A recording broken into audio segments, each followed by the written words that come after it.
Hi. Hey. The tour.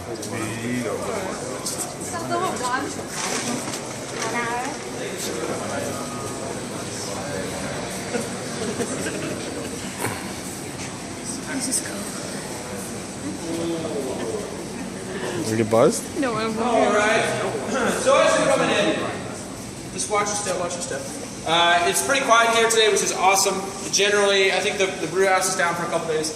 The room we're in right now is called the brew house. And in the brew house, we have two brew houses. This is very meta. But what you see in here is our first brew house when we opened up in '96. So I talked a little bit about not originally opening up here in Brooklyn, starting in Utica. Well, when we finally got our own facility in '96, we started brewing on this system here. So anything you see with these kind of copper rims is a 25-barrel brew house. And just so you have an idea of what that is as far as quantity, a barrel equals 2 kegs. So when you see like a big steel keg, that's called a half barrel.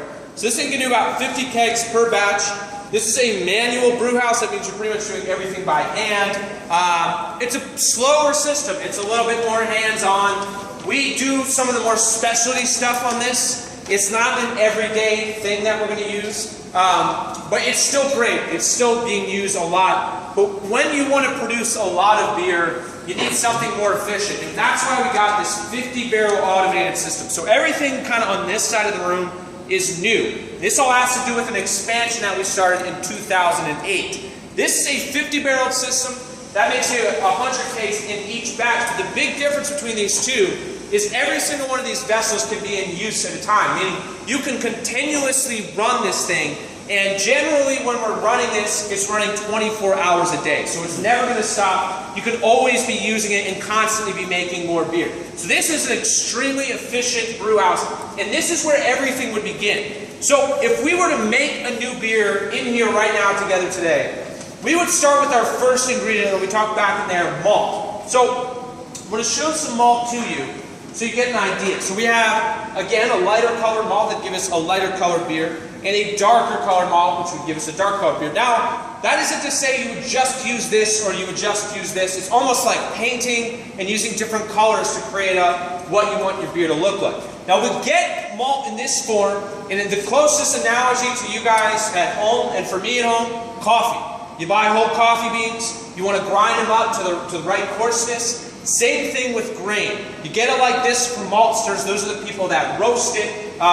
We get it like this, and what we're going to have to do is grind it up. We're going to have to use a lot of it. For a 50-barrel tank, usually we're using about 1,800 pounds of this ground up malt. And it's going to be added, if you look over your head, it's just like steel beam jutting out from the wall. That's the conveyor belt that will transfer that 1,800 pounds of grain into what's called the mash mixer. So you would grind it up in there, it's like your giant coffee grinder. It's sending it into this and dropping down at a 90-degree angle. As you add malt at the top, you're piping in water. And we do use New York City tap water for our beer. So if you're from New York, this is like a point of pride. New Yorkers love the water here. I drink it from the tap. Same thing, right? Chlorine. Yeah, of course. Now, if you're not from the U.S., this might not mean anything to you. You might be like, well, your water's terrible. Just shut up. That's all I got. So what we do is we use New York City's water. It's going to go through a slight filtration, kind of like you would with a Brita filter at home. What's happening is we're going to pipe in that water to the bottom of the tank as we're adding in that malt, raising the temperature gradually up to 170, 170 degrees Fahrenheit.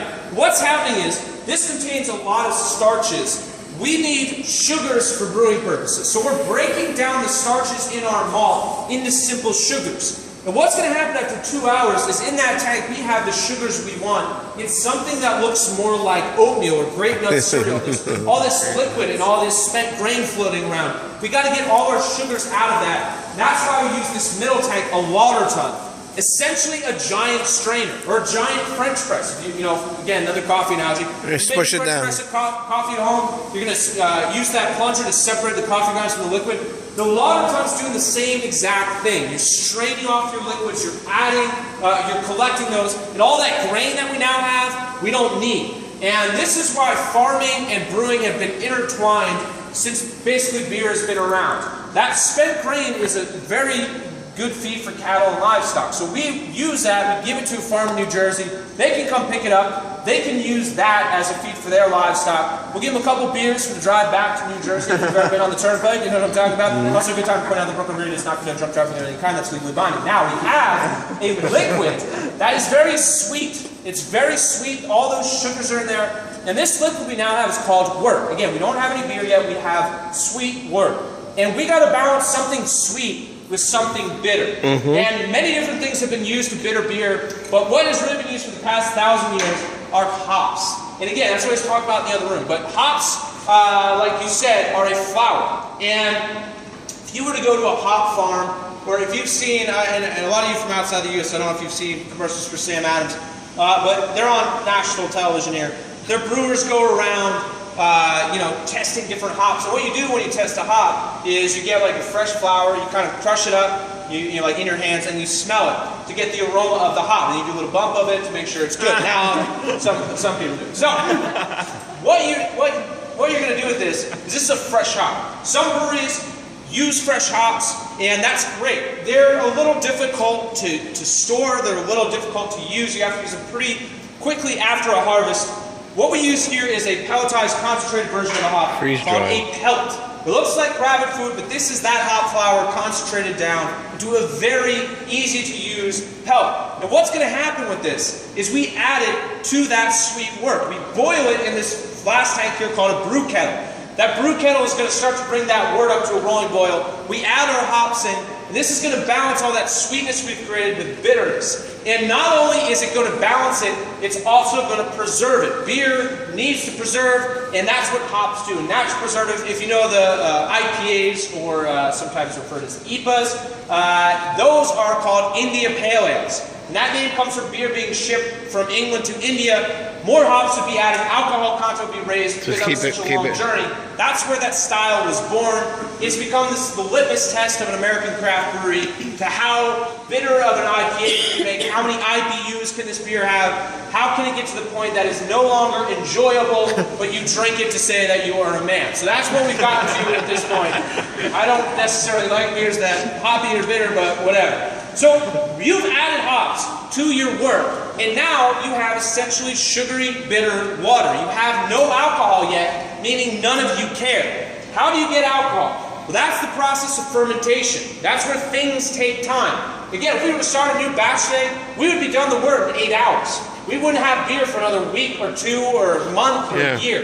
Fermentation is what holds a brewery up. That's why breweries need space to be able to make a lot of beer. So we used to do everything in this room. We had we had this system, we did about 8,000 barrels a year, which was great, but we wanted to expand in the very expensive Brooklyn, which wasn't possible for many years. But in 2008, as you all know, the economy collapsed here in the U.S., and we took advantage of that and expanded our operation out to 12th Street, where we now produce about 10 times as much as we did up until then. So when we got the new brew house in 2008, that meant an expansion had to take place. All of this work has to go somewhere to turn into beer, and that's why we had to grow our operation out.